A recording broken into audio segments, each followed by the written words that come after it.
Okay, I'm gonna try to share the screen. Okay. Okay, there you go. Okay, you can start now. Okay, hi guys. This is our video presentation of creative curriculum, and I am Laura, and the other lady is Cindy.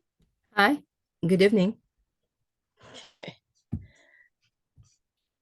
Creative curriculum is an early learning curriculum that was developed over 30 years ago, and it's updated frequently as our knowledge of child development and developmentally appropriate practices change. I do believe we are going to show you a video now. Okay, hold on. Okay, so you can see in here a link for the creative curriculum overview and classroom tours.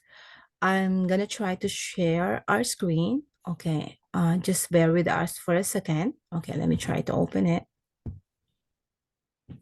Hold on for a bit. Okay. Okay, let me try that. Let me try to okay, I'm gonna try to open it for a bit. Okay, hold on. Okay, let me see.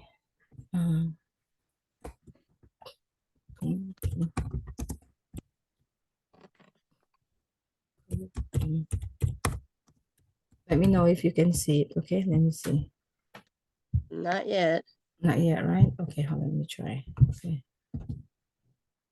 In the past, the Child Is it showing? Center, or Not on my end. implemented Not an yet? educational Okay. program Let me called the try. Creative Curriculum for Infant and Toddlers. I think it's because I'm not sharing your screen for the also on Google. creative curriculum Okay, for let me preschool. see. I'm Here gonna at try. CDC, everybody is excited about the Okay, new let's see. implementation. Oh, there you So go. let's talk about the creative curriculum. Is it showing now? Oh, there it is. For the children. Okay, that's good. First of all, the creative curriculum for Okay. preschool is a research-based educational program that supports children as they develop and learn. And very importantly, the creative curriculum fully supports teachers with cutting-edge resources designed to enrich children's development and learning. The creative curriculum, unlike textbooks and other teacher-centered approaches, is devoted to the whole child and to their interests and questions. The creative curriculum is truly child-based. Every aspect of the creative curriculum, be it learning through play, open-ended fine arts activities, children's investigations, or the special teacher-child interactions that occur during the school day and every day, every single aspect of the creative curriculum is grounded in increasing the child's self-regulation, which is the #1 requirement for kindergarten readiness, according to kindergarten teachers across the nation, year after year. Opportunities for positive interactions are built into the creative curriculum's educational resources during the formal and informal experiences for both learning and play. The creative curriculum is designed to increase children's self-regulation through child-based investigations, children's choices for play in the interest areas, through frequent and positive adult-child interactions, and through open-ended activities in the arts, and especially in the visual arts. As we said earlier, the creative curriculum is not a textbook. Rather, it's a resource program that organizes the physical environment of the classroom into interest areas such as dramatic play, blocks, library, and toys and games. Each interest area is therefore designed to be a safe place where children can test out open-ended questions and converse about what they did and why they did it or how. Literacy, mathematics, social studies, science, physical movement, and social-emotional strands run through all the interest areas in the creative curriculum, constantly supporting the child in play. Now, you might be wondering about the mathematics or the literacy component in the creative curriculum. And I'm here to tell you that the creative curriculum contains approximately 79 math experiences, 60 literacy and language experiences, around 30 social emotional experiences, and 40 physical movement and fine arts experiences. These experiences occur with the creative curriculum resource that is known as the intentional teaching cards. Each one aligns to early childhood objectives and standards, and very importantly, each one offers instructional strategies to differentiate for each child's needs, age, and developmental level. These math, literacy, social emotional, fine arts, and physical movement lessons flow through the studies so that all the domains of learning are not only introduced through the studies, but they are repeated and reinforced again and again. The children, in addition, will be using the creative curriculum storybooks in 2 ways. And by the way, all the books are rich, award-winning titles with beautiful illustrations. Some books are meant to be read aloud one time, while other books are called read aloud books, and they will be read aloud 3 times in order to discuss them with pre, during, and post-reading questions for each of the 3 readings. This read aloud protocol in creative curriculum promotes retellings and proficiency with narrative structure in fiction books and proficiency with information in the nonfiction books. In conclusion, the creative curriculum is learning through play, and it's grounded in a body of sound research concerning how children best learn and develop. The creative curriculum weaves in children's interests, questions, and ideas into every study. The learning here at CDC begins with the child, and it never forgets the child. Year after year, children at CDC will gain confidence while growing in math and literacy skills. When children leave CDC to join their kindergarten classmates, they will do so with ample developmental and academic skills, thanks to the creative curriculum and to the fine staff here at CDC. Okay, there we go. So you have just watched the creative curriculum overview. So now I'm gonna be showing to you what creative curriculum classroom is. Oh, sorry, I'm gonna show to you the classroom tours. Classroom tour. Let's find out if I can. Okay, let me share that screen. Okay. Grammarly Go is the only generative AI product that you need. Okay, you can see it now. Hi, Misty Hollis here Yes. from Hazel Harvey Okay. Peace. And Keisha and I wanted to give you a tour of a creative curriculum classroom. So we wanted to start in the hallway because this is where all the displays are due to lack of space in the classroom. But we started the year with building our classroom community. And I incorporated pictures. You could use black and white, printed from your Xerox machine at school, but I chose to do color to send home with parents at the end of the year. And then I just wanted to give you all a glimpse of our charts that we do. So with creative curriculum, you do a ton of modeled writing. And you do modeled writing, you do charts like graphing, counting, questions of the day, tons of modeled writing. You can even include your kids in. Now, this was from our Week of the Young Child, but this is still in alignment with how creative curriculum works. And then the students can even draw the pictures. They can help write the words just like you would with daily news and modeled writing in the classroom. And then sometimes we use Post-it notes and they look at pictures and write it. Students add the pictures. Today was what do you do with this? So we had a maze, and then we were getting ready to talk about hedge mazes, which is part of gardening. And then these are pictures from there. And then can you match a fruit to a vegetable with the color of the rainbow? So we made a graph with that. It also gives you an idea of what your students know, and it helps with your KWL chart that you start at the beginning of the year. So as you can see, there's a lot. There's even more on this wall. And you can see that we have graphing in the traditional sense as well. And then more charts where the students wrote what they thought, who lives here, and they did it on a sticky note. Then when you come in the room, we have a lot of the same components that you see with Frog Street. So we have our kindness wall, we have our sign in, except with creative curriculum, your sign in looks like this. And this is from the volume 1 book that you'll have in your foundations garage. So this is what their idea of a sign in looks like. And we do this every day. At the end of the week, I take, staple them together, click, click, click, and cut, and then put them in their portfolios, which you'll be familiar with portfolios because this was introduced through Circle. So we have writing portfolios for the year. So if we move on with creative curriculum, you start the year using your cards from your kit. Can't think of the name of the kit. Hatch kit, yes, from the Hatch kit. But then you move away from using your name cards and into allowing them to problem solve.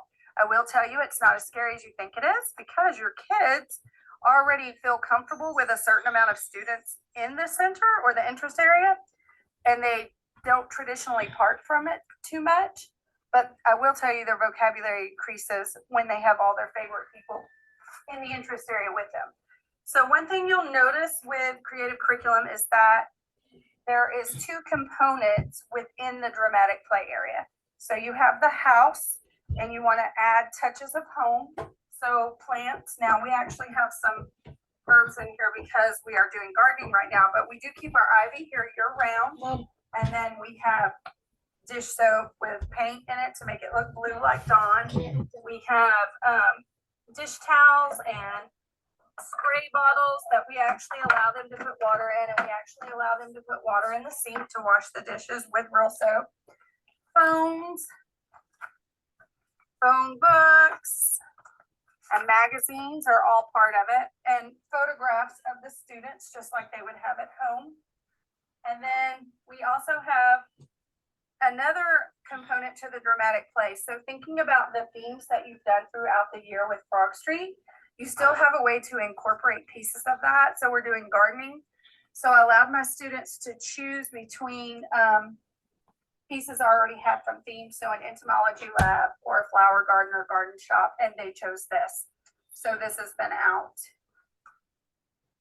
And with good early childhood practice, you should have your dramatic play area right next to your block area because that's just good practice of 2 loud centers next to each other, but it's also a component they really want you to stress with creative curriculum. Then your block area, everything is labeled. And another piece they really want is to make sure that you have multicultural dolls to represent the students in your classroom. So you have blocks, and in this curriculum, these are not connecting blocks, but blocks you can stack with. And then you can add props. Since we're doing gardening, we have insects, we have flowers, we have wood chips, and these are all pieces that they could use. We have farm animals because farmers do have gardens. And so we've added all these components. They do encourage you to have hollow blocks. Some classrooms have them, some don't. It's not a big deal if you don't. Some people may be scared, but there's a music and movement area. It doesn't have to be this big. I just happen to have this shelf. You could just have a basket of musical instruments and maybe some pieces for the movement part, some cards with yoga pieces. It just depends on what you already have in your classroom. But this is music and movement. We even use bean bags in this area because we talk about spatial concepts with the bean bags. There are games for that. And you can, make it movable if you need more space or not. And then we have discovery, which is, most people will think of discovery as science. So you get these wonderful treasure tubes. I have one of these for a long time from your Kodo kit. And then we're doing gardening. So we've got seed sorting. We have parts of a tree for plants. We have our chrysalis left over from our butterflies. We have a worm habitat with real worms. And so the kids have been taking care of this every day. We have insect pieces. We have our lakeshore pieces in here. We always have magnifiers and tweezers out. Spinning tops for force and motion. This is left over from wheels. So pieces that snap together can go here, but it's your mirrors, magnets, force and motion, and our ramps that we got from our STEM kit. And then we have our balance out, our globe. And then we just have a few little things that the kids have made, like our butterfly life cycle chart. And then we have pictures from when we did our butterflies to help go along with the chart. These are from the science photo cards. Some of you have them, some may not. Now this center is really, this interest area, sorry, is really, really big. But this is all one piece. It's a library. So that is one key difference with creative curriculum is that your library is library and writing together.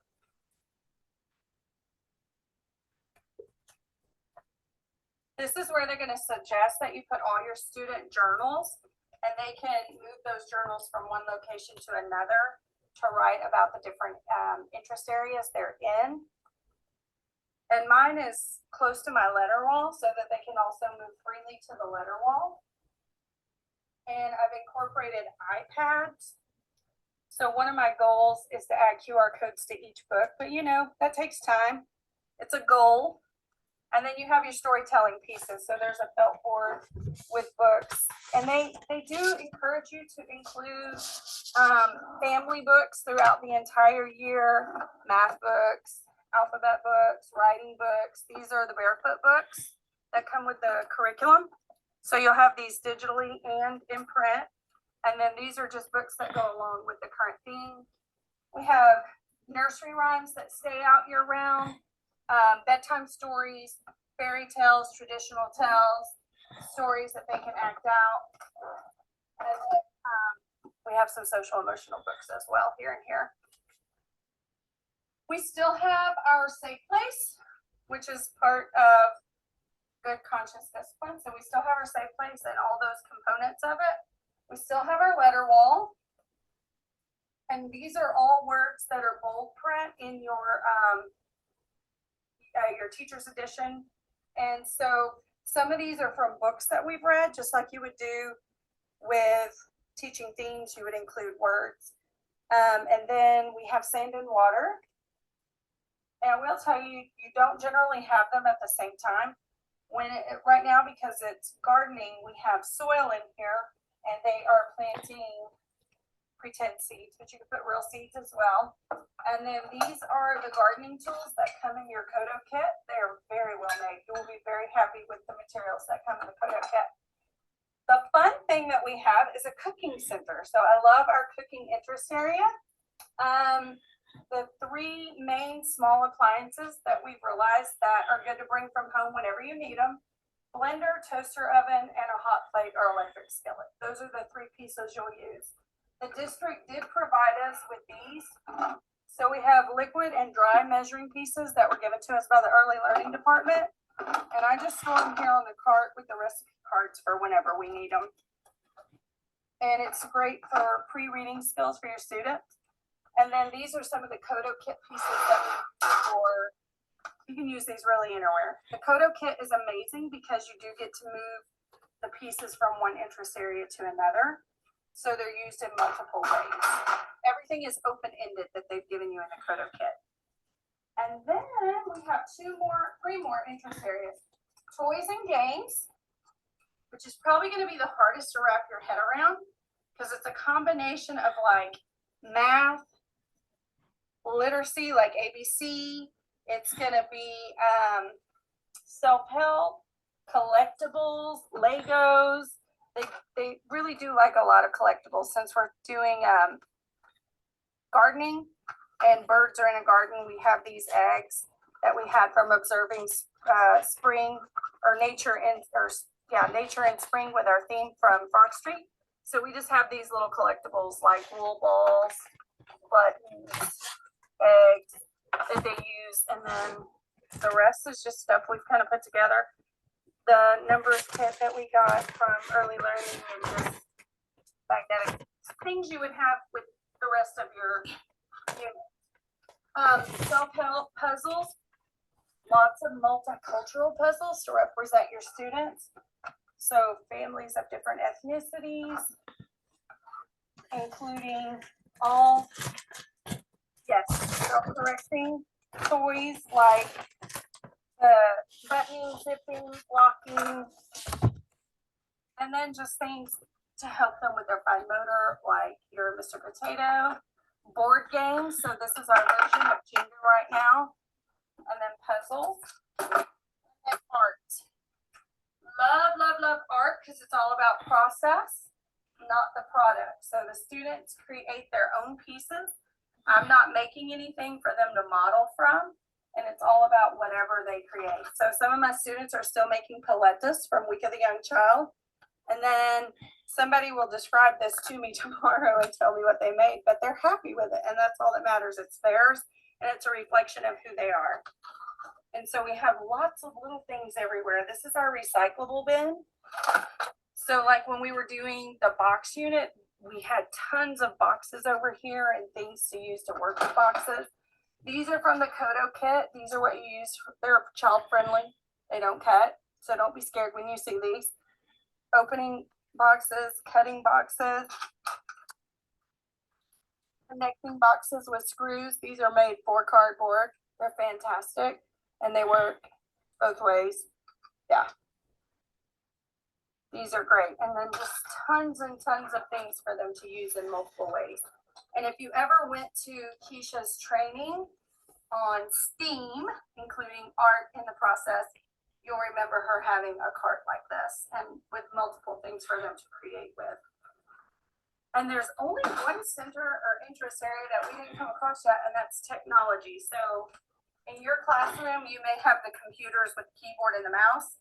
I do not. I just have tablets that I got from my campus, and so we use those. We also have a Bebot that I purchased, and we use it for coding.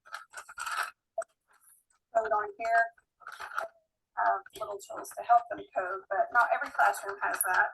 But you could incorporate things like that, like Osmo, Bebot, particular apps that you may use in the classroom. And I think did we get everything?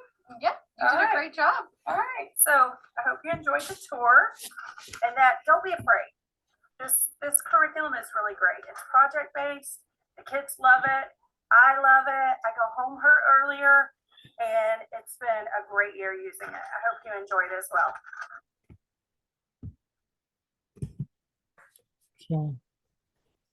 All right. So you just have watched the classroom overview. So now I'm gonna be back.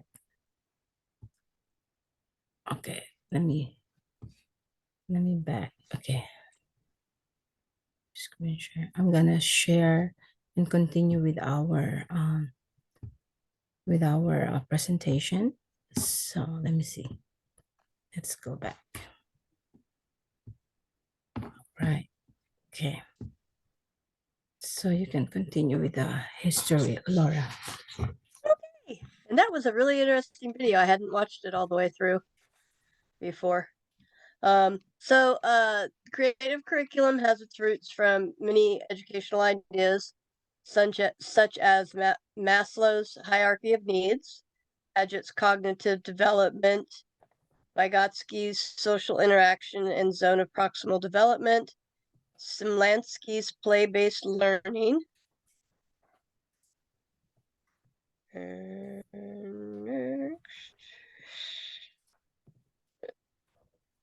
Okay, let me move it. Okay, so you can start with the creative principles, the 5. Okay, so the main ideas or the principles of creative curriculum are that positive interactions and relationships with adults provide a critical foundation for successful learning. Social emotional competency is a significant factor in social or in school success. Constructive, purposeful play supports essential learning. And then number 4. The physical environment affects the type and quality of learning interactions, and teacher-family relationships promote development and learning. Okay. Okay. I feel that creative curriculum is unique because it understands that children learn through play, and the lessons are designed to be a combination of teacher-led and child-initiated learning. The lessons provide the teacher with activities that allow for open-ended conversations and endless learning possibilities. And then this is just kind of an example of what you might get in a unit from creative curriculum. It has the books that you would read, your teaching guide, your Mighty Minutes, and just about everything you would need. Okay. Thank you, Laura, so much about that. Okay. So I will continue with what Laura just mentioned earlier. So in the whole creative curriculum, like if you're a beginner, so this is a great way for you to learn uh,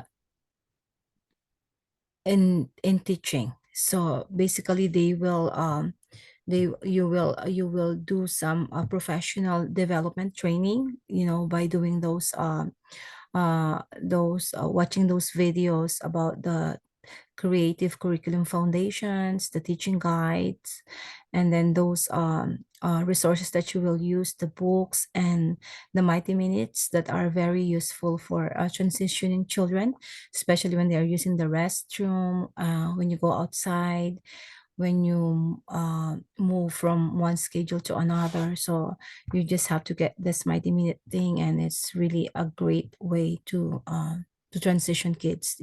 It's like they sing. There's some rhymes and chants, and that's mostly sometimes it tackles about the social emotional games. Okay, so what we have watched earlier, like about the classroom tours. So you have seen in the video the 10 interest areas that covered the classroom in a creative curriculum. So we have the block area. So this area comprises of the hardwood blocks, the cardboard blocks, the foam blocks. You can also have those cars, the community helper cars, the construction cars, the ramps, the floor puzzles. You can have those farmhouses, and anything that you built, or like towers or houses, anything that a child can think to build is in the block area. And then you can have the dramatic area. So usually it's a picture of like our home, our kitchen home, and but also you can also redesign it, like depending on the unit study that you can use. Also, it's also in the interest area, or the in the creative curriculum. You can find different studies that you can also use throughout the year, like about clothing, about gardening, about exercise, about pets. So there's a lot of units of study that you can incorporate with your teaching. And then for the toys and games, or the manipulative areas, so you can find in there those self skills board, the puzzles board. You can have those interlocking cubes, and have those patterns, or that small dinosaurs, small fruits, anything that is like more on like manipulative, are all in the games area. You can have those bingo cards, or dominoes, that are also in the toys and games. And then for the art, which include the easel and the play-doh area, so the teacher prepared the materials in the art areas for arts and crafts. You can put those buttons, like the cotton balls, glitter, stickers, pipe pipe cleaner, straws, glues and scissors, construction paper. So like anything that you can that a child can use for arts are readily available in the art area. The paint, the watercolor, crayons, pencils, and everything. And then for the discovery, it's also somewhat like science also, like you do all those you investigate and explore the life cycle of a plant or butterfly. You do experiment, and then the sun and water. And then you also have the library and the writing area. The library, you can put different kinds of books about fictions and non-fictions. You can have the fairy tale books, you can have those socio-emotional books, and science books, math books, about language and literacy. And then for the music and movement, all types of musical instruments that you can put in that area. You can have those rhythm sticks, drums, tambourines.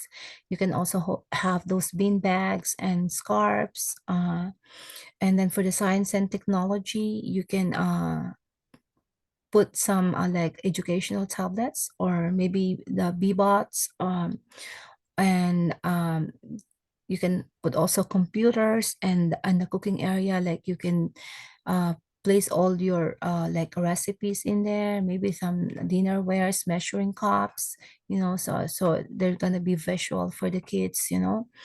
And then the outdoor, you also prepare the outdoor for the kids to play. You have to put some balls, bouncy balls, jumping ropes. You can place some parachutes also, and like chalks that they can write outside. You can also place sand and table also outside, where the kids can play and explore as well. Okay. Cindy, I Yes. have a timer on the top of my thing that's counting down. It says we have 4 minutes remaining. Uh-huh. Really? Okay. We just continue it. Okay. So okay. So we just have it's okay. We just have objectives and domains too. So on the objectives, you can see the color coded progression for development and learning. Okay. So there are like 38 objectives, and they have the subdomains. So you have the social emotional, physical, language, cognitive literacy, um and ELA, the English language acquisition, science and technology, social studies, and arts. So you also level the kids according to their acquisition of the English language, on how they speak, on how they comprehend the language. Okay. And then, so this is the one that I'm talking, the color coded progression. You have the red for birth. So 0 to birth, they are on the red level. And then the orange 1 to 2, yellow 2 to 3, green preschooler, and then blue is the pre-K, and so on and so forth. Okay. And then you can have the lesson plan example. So everything is posted around the board, and then the lesson plan template that you can customize according to you to your study. And we have also the letters that we can share to the families.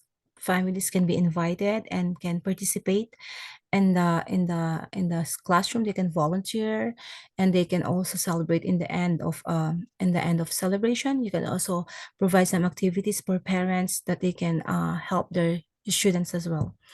So creative curriculum has a lot to offers for teachers, as well as a great tool for teachers to help students to learn. It's a very good tool and in the school, and you really enjoy helping it. And if you are uh, like in the future, you're gonna have your own childcare, you're gonna work in the preschool, it's a fun way to provide an adaptable way for children to learn. So I think that's all for our presentation. And down on our last slide, you can see the resources, the link for our resources. And so glad that Laura, we made it and we're able to upload it. Okay, so thank you so much and have a great night. Okay, I'm gonna stop. I'm gonna off it now and then I'll try to convert. Okay, stop. Let me see. Okay. Let me stop the share. Okay. So let me end this one. Okay. And then I'll share the link with you. Thank you and have a great night. Okay.